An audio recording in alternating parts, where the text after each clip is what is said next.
Bonjour à tous et bienvenue. Nous recevons aujourd'hui l'évangéliste Yves Narcisse. Que Dieu vous bénisse encore une fois. Nous sommes dans la joie d'être ici encore avec vous dans cet auditorium où nous faisons les enregistrements. Et nous bénissons le Seigneur encore une fois pour notre bien-aimé le frère David qui est toujours là pour aider l'avancement de l'œuvre de Dieu. À chacun son couloir. Alléluia. Nous sommes tous appelés à œuvrer pour le Seigneur, mais dans diverses manières. Et aujourd'hui, le Seigneur a voulu que par le truchement de notre bien-aimé, le frère David, que nous puissions avoir ces moments formidables.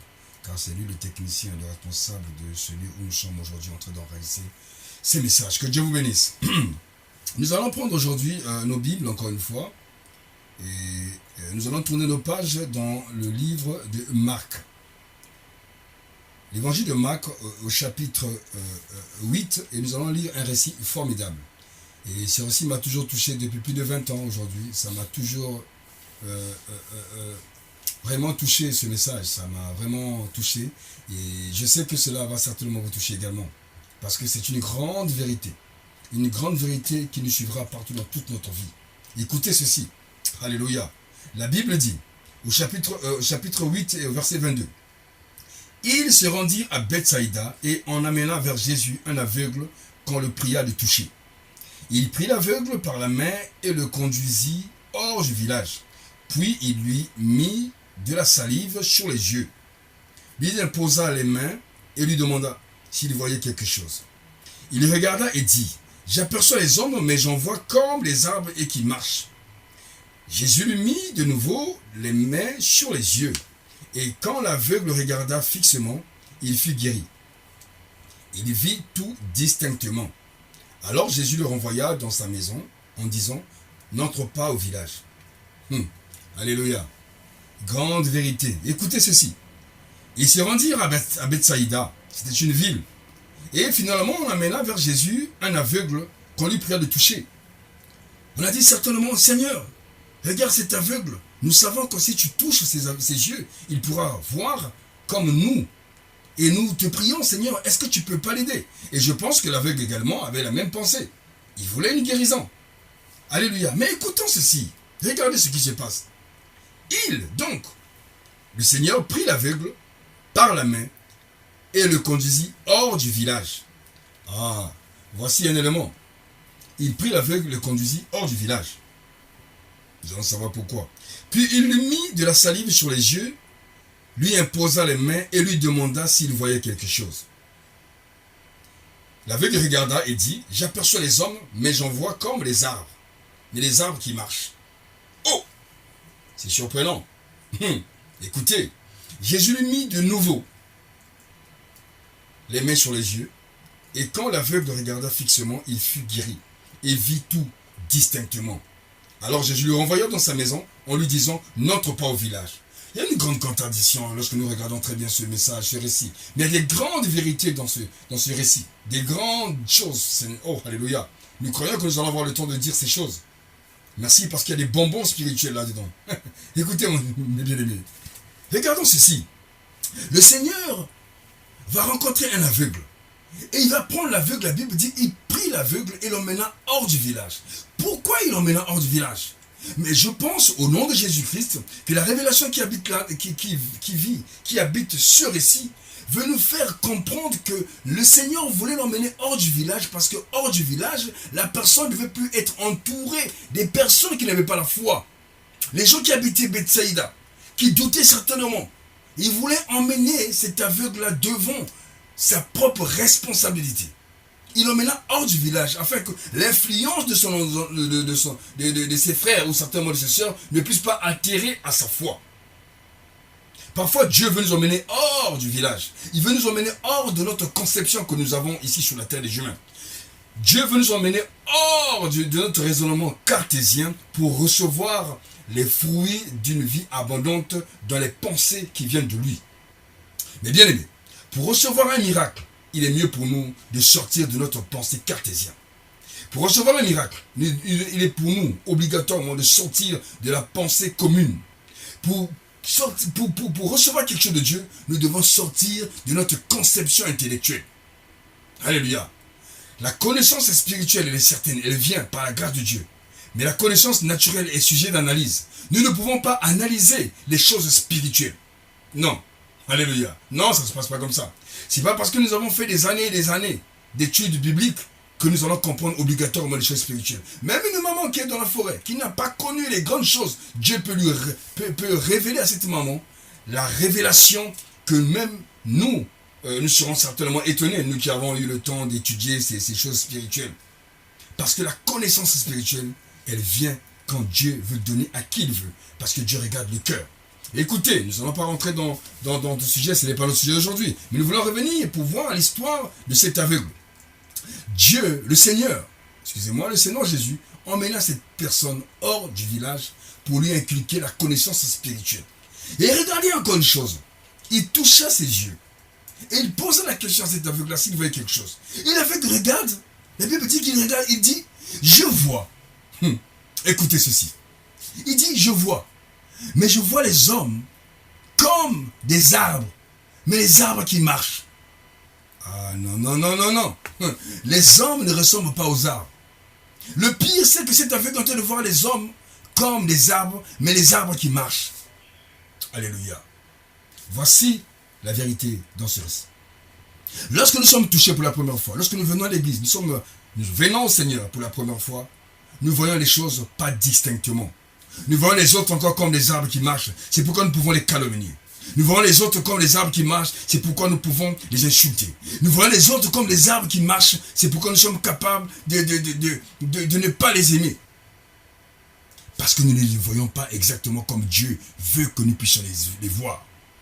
Car lorsque nous allons les voir exactement comme Dieu veut que nous puissions les voir, à ce moment-là, nous comprendrons que ce sont les créatures de Dieu. Ils sont comme nous. Ils ont 2 pieds, 2 bras et une tête.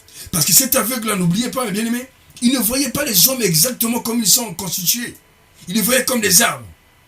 Quand vous voyez un autre comme un arbre, c'est un arbre, c'est pas une personne qui lui ressemble. Donc pour vous, cette personne n'a pas de valeur. Alléluia.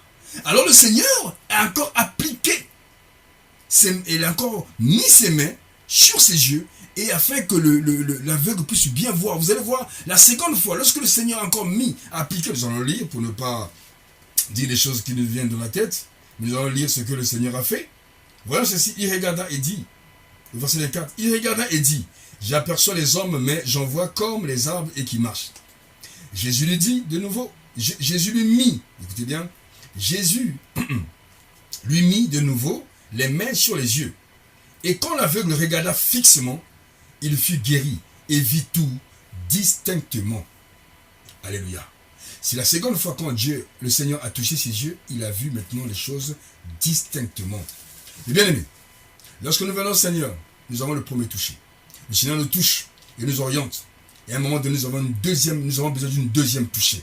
Et ce deuxième toucher-là, nous avons besoin de cela pour que nous puissions voir les choses distinctement. Nous avons besoin, le Seigneur, lorsque nous venons au Seigneur, la première fois, nous sommes enthousiasmés. Nous venons au Seigneur parce que ce nous a touchés. Mais nous n'avons pas encore reçu vraiment la totalité de la grandeur, de la révélation de son amour dans notre cœur. Mais nous sommes quand même orientés vers le lieu, l'église, l'ecclésia, les appelés hors du monde. Nous venons nous réunir avec les autres, mais nous ne voyons pas encore les choses exactement comme ils sont. Alléluia.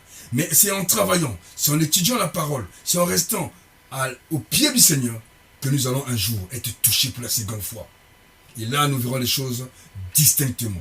Et la chose qui est importante encore ici, vous voyez à la fin, le Seigneur, la Bible dit, alors Jésus le renvoya dans sa maison en disant, n'entre pas au village. Oh là là là là, mais bien aimé, aujourd'hui ici, nous n'avons pas la révélation, nous n'allons pas comprendre qu'une personne soit envoyée dans sa maison et qu'on lui demande de ne pas rentrer dans le village. Mais où se trouve son village? Mais sa maison. Mais sa maison se trouve dans le village. Ah, nous avons même l'impression que le Seigneur est contradictoire. Où se trouve ta maison? Ta maison se trouve dans le village. Donc tu ne peux pas aller rentrer dans ta maison sans rentrer dans ton village. Mais quelle est la révélation qui est cachée dans ce message? Il veut tout simplement le dire. Va dans ta maison, mais ne conçois pas le monde comme le conçoit le monde où tu habites. Le système mondial, de ton village, la pensée de ton village. Ne pense pas comme les gens de ton village, de ta ville, de ton système. Pense comme moi je veux que tu puisses penser. Alléluia. Rentre dans ta maison. Va chez toi, mais ne pense pas comme le monde pense. Ne pense pas comme le monde veut que tu penses. Voilà ce que le Seigneur voulait lui dire. Va dans ta maison, ne pense plus comme tu pensais avant. Sache aujourd'hui que tu es guéri. Parce que beaucoup de gens également, lorsqu'ils sont guéris, ils sont touchés par le Seigneur. Mais ils doutent encore de leur guérison. Pourquoi? Parce que le monde leur dit, mais toi tu es resté 2 ans, 3 ans avec ta maladie, là tu penses que parce que l'homme de Dieu t'a touché, tu es guéri. Non, non, non, non, non. Rentre dans ton village, crois, ne doute point, car le doute est l'ennemi de la réception. Sache-le. Va dans ta maison, mais ne pense plus comme le monde veut que tu puisses penser. Ne pense pas comme le système veut que tu puisses penser. Pense comme Dieu veut que tu penses. Crois et tu verras la gloire de Dieu. Voici la correction. Ne réfléchis pas comme le monde veut que tu puisses réfléchir. Alléluia. Il y a aussi quelque chose de formidable dans ce message-là parce que il y a plus de, je peux dire, plus de 25 ans, j'avais reçu un message formidable d'une femme qui est merveilleuse, qui est ma mère. Et ma mère, qui n'a pas fait les études que moi j'ai eu la grâce de faire, un jour, elle m'a parlé de quelque chose de formidable. Elle m'expliquait qu'est-ce qu'est le réveil. Alléluia. Et elle m'expliquait, tu sais, Yves, le réveil, c'est chaque personne doit dormir. La personne qui dort, mais il faut qu'il se réveille. Et un jour, on peut te réveiller. Il y a d'autres personnes qui se réveillent en sursaut. Parce que il peut arriver que la sonnerie ou bien encore l'alarme de son téléphone peut le réveiller, et bien quoi que ce soit, bien encore son réveil. Il y a d'autres personnes qui se réveillent tranquillement parce que c'est l'heure du réveil. Il y a d'autres personnes qui se réveillent en difficulté. On doit vraiment les secouer pour les réveiller. Mais avant de se réveiller, il faut d'abord dormir. Donc avant de se réveiller, il faut d'abord exister. Il faut d'abord être en sommeil. Donc en fait, le réveil, c'est une prise de conscience tout simplement. Et vous devez faire comprendre une chose, que nous ne nous réveillons pas de la même manière. Donc nous venons tous au Seigneur. Mais la prise de conscience spirituelle n'est pas prise de la même manière. D'autres sont prises comme ça par... Vous voyez des personnes qui ont accepté le Seigneur d'une manière extraordinaire, se réveillent et ils sont partis. Il y a d'autres qui sont là comme des voitures diesel. Ils prennent le temps, des années après, un jour, paf, il a la lumière et il commence à faire des grandes choses avec le Seigneur. Il y a d'autres qui... Voilà, le réveil, ce n'est pas de la même manière. Dieu ne fonctionne pas comme ça.